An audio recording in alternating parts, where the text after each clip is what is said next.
بسم الله والصلاة والسلام على رسول الله وعلى آله وأصحابه ومن والاه، أما بعد. يقول الإمام المقدسي رحمه الله تعالى: باب الصفوف. الحديث الأول عن أنس بن مالك رضي الله عنه قال: قال رسول الله صلى الله عليه وسلم: سووا صفوفكم فإن تسوية الصفوف من تمام الصلاة. بسم الله الحمد لله والصلاة والسلام على أشرف المرسلين وعلى آله وأصحابه ومن والاه إلى يوم الدين. أما بعد، فلما ذكر المصنف رحمه الله أحاديث شروط الصلاة أو الأحاديث التي تدل على بعض شروط الصلاة وهو استقبال القبلة وما تعلق بهذا الشرط من الأحكام المرتبطة به، ناصر أن يقرأ بعد ذلك الأحاديث التي تحث على إقامة الصفوف، أي الأحاديث التي وردت في كيفية الاصطفاف في الصلاة، فلذلك ذكر هذه الأحاديث أخذ تلك الأحكام رحمه الله تعالى. وهو الحديث ما ذكر الإمام رحمه الله في هذا الباب حديث أنس بن مالك قال: قال رسول الله صلى الله عليه وسلم: سووا صفوفكم فإن تسوية الصفوف من تمام الصلاة. سووا صفوفكم فإن تسوية الصفوف من تمام الصلاة. هذا أمر. أول شيء الأمر، يعني كان فيه وجود، يعني الكلام في هذا الحديث له وجود. الأول أن قوله صلى الله عليه وسلم: سووا صفوفكم، سووا فعل أمر من التسوية، والتسوية هي تعديل الشيء، والاستواء هو الاعتدال. فمن ذلك قوله تعالى: فتمثل لها بشرا سويا، أي بشرا معتدلا مستقيما. فالتسوية هي إقامة الشيء وتعديله. سووا صفوفكم، الصفوف جمع الصف. سووا صفوفكم فإن تسوية الصفوف من تمام الصلاة. فقوله سووا فعل أمر يدل بظاهره على وجوب التسوية، على وجوب تسوية الصفوف، على وجوب تسوية الصفوف. هو الذي قال به أهل الظاهر، يقولون تسوية الصفوف واجبة. قالوا لأن إقامة الصلاة واجبة، ولا تتم إلا بتسوية الصفوف، وما لا يتم الواجب إلا به فهو واجب. فعلى ذلك قالوا تسوية الصفوف واجبة. فقال الجمهور إن هذا الأمر أمر ندب واستحباب لا حتم وإيجاب. قالوا لأن قوله صلى الله عليه وسلم: فإن تسوية الصفوف من تمام الصلاة، صارف لهذا الأمر عن الوجود إلى الندب، لأن تمام الشيء أمر زائد على الحقيقة، التي لا يتم الشيء إلا بها. فعلم على أن تسوية الصف مندوبا إليها. واستدلوا كذلك على ما ذهب إليه يعني الجمهور: أقيموا صفوفكم فإن إقامة الصفوف من حسن الصلاة. قالوا: فقوله صلى الله عليه وسلم: فإن إقامة الصفوف من حسن الصلاة يدل على أن إقامة الصفوف وتسوية الصفوف ليست بواجبة، لأن قوله من حسن الصلاة أمر زائد على الحقيقة كذلك.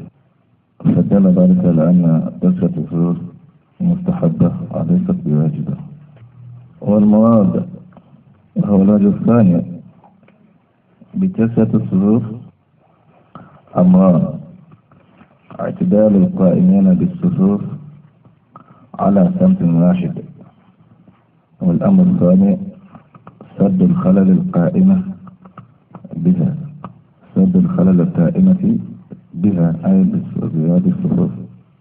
وهذان الأمران مطلوبان في تسوية الصفوف: اعتدال القائمين بالصفوف على سمت واحد وسد الخلل الكائنة بها.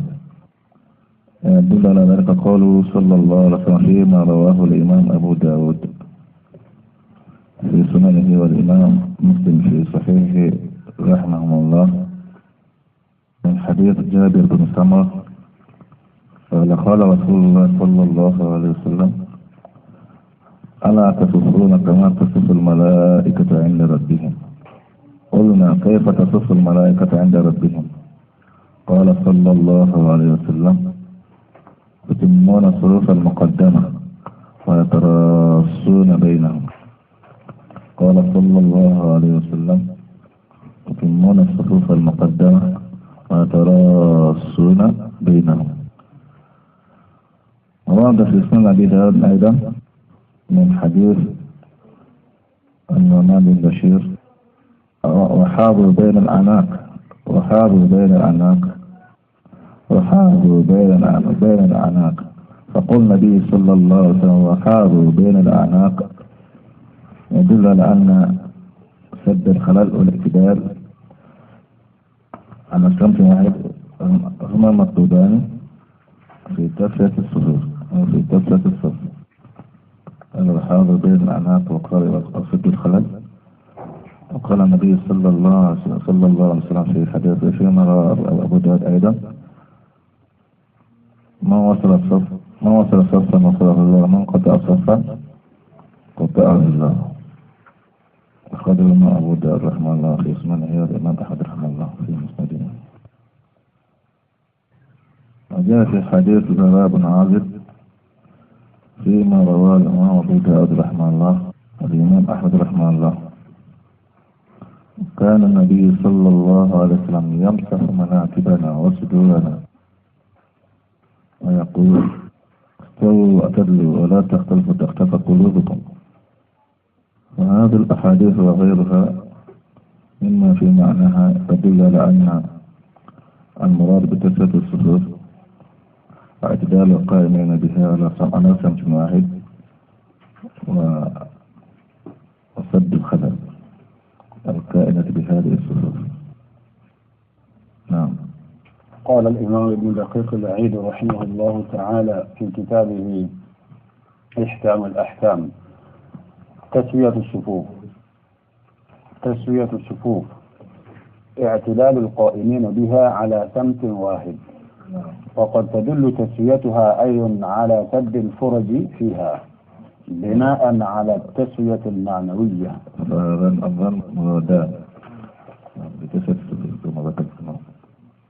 والاتفاق على تسويتها بالمعنى الأول والثاني أمر مطلوب، وإن كان الأظهر أن المراد بالحديث الأول.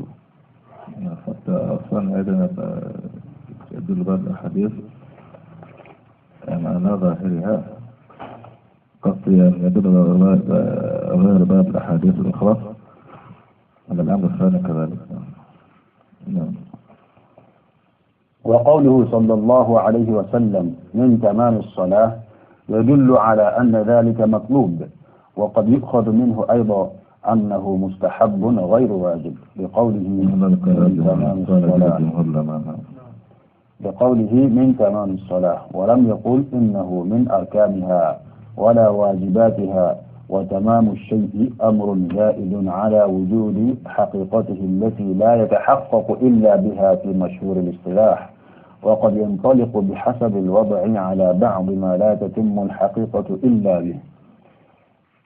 واستبعد هذا قوله الأخير هذا الإمام الحافظ ابن حجر رحمه الله في الفتح. استبعد قوله الأخير هذا قال الله إذا أطلق إنما يراد به معناه اللغوي الاصطلاحي إلا إذا كان الكلام في وصف الشارع بل أصل الحادث. نعم. لكن الذي يرى وجوب تسوية الصفوف الشيء اللي لقوله صلى الله عليه وسلم سووا صفوفكم، وهذا أمر، والأمر مجرد ظاهره الوجوب، فدل ذلك على وجوب تسوية الصفوف. الأمر الثاني أن ما ذكره الجمهور رحمه الله من السائل فهو غير قوي، هذا سر غير قوي. فقد يؤخذ يعني فقد يؤخذ وجوب تسع صفوف من تمام الصلاة من كونه أيضا من تمام الصلاة، فيقال بأن من لم يتم الصلاة صلاته غير تامة لأنها باطلة، أو أن يقال بأن تسع صفوف يعني جهته منفقة عن جهة صلاة الصلاة، عن جهة صلاة الصلاة. فالصلاة إذا أقيمت بأركانها وشروطها وواجباتها وسننها فإنها تصح إن شاء الله تعالى. لكن من أخل بالصف ومن لم يسد الفرجة أو من لم يتبع في الصف فيكون عاصما بتركه واجبا وهو تسوية الصف أو سد الفرجة. حتى قال بعض العلماء بأن تسوية الصف من شروط الصلاة، فعلى هذا القول تبقى صلاة من صلى، وإن كان هذا القول ضعيفا. يقول النبي صلى الله عليه وسلم لا تقيمن صفوفكم أو لا يخلفن الله بين وجوهكم.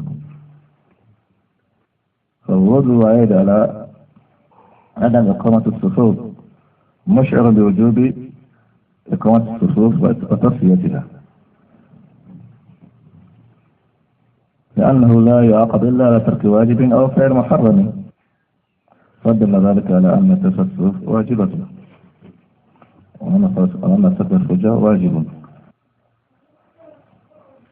وغير ذلك من الأحاديث فقال النبي صلى الله عليه وسلم يعني يمسح صدور الصحابة ومناكبهم وغير ذلك، يعني لم يأتي من فراغ ولم يفعل ذلك النبي صلى الله عليه وسلم من فراغ ولا عبثا، إنما فعل ذلك ليدلهم على أن هذا أمر واجب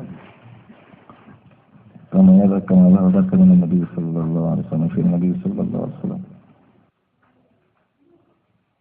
وهنا هذا تكون تسفسف واجبه والعلم عند الله تعالى. قال أنس رضي الله عنه وغيره من الصحابة فكان أحدنا يلزق كعبه بكعب صاحبه ومنكبه بمنكبه، وبعض قال وركبته بركبته. الله تعالى أعلم. وقال بوجود ذلك قال في المذهب يعني في المذهب 5